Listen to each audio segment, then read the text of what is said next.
ஸ்பார்க்கின் ப்ரோக்ராமை எப்படி என்ரோல் பண்ணுறதுன்னு சொல்கிறேன். நம்ம ஸ்பார்க் ரெடியம் ஆப் ஓப்பன் பண்ணி நியர்பை ஸ்டோர் உள்ள போங்க. அதில் வந்து ஸ்பார்க்கின் ஸ்கில் டெவலப்மெண்ட் ப்ரோக்ராம்னு இருக்கும். அதில் பே நவுன்னு இருக்கும். பே நவ் கிளிக் பண்ணிங்கன்னா இந்த மாதிரி ஓப்பன் ஆகும். இதில் கீழே பார்த்தீங்கன்னா பே நவுன்னு இருக்கும். அதை கிளிக் பண்ணுங்கள். இதில் யூபிஐ பேமெண்ட்ஸ் இருக்குது, ஆன்லைன் பேமெண்ட் எல்லாமே இருக்குது.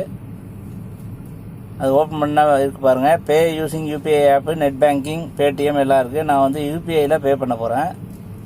ஜிபேயில் ப்ரொசீட் போடுறேன். அதுக்கப்புறம் ஜிபேயில் போயிட்டு என்னோடய தம் இம்ப்ரெஷன் அதெல்லாம் வச்சுட்டு நான் பாஸ்வேர்டெலாம் போட்ட பிறகு சக்ஸஸ்ஃபுல்னு வந்துருச்சு. இதில் கோ டு ஸ்பார்க்கின்னு இருக்கும். அதை கிளிக் பண்ணுங்கள்.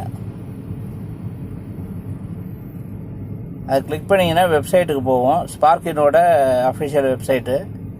இதில் வந்து நான் ஏற்கனவே சேவ் பண்ணி வச்சுருக்கிறதுனால என்னோடய மொபைல் நம்பரும் பாஸ்வேர்டும் ஆட்டோமேட்டிக்காக சேவ் ஆகிருக்கு.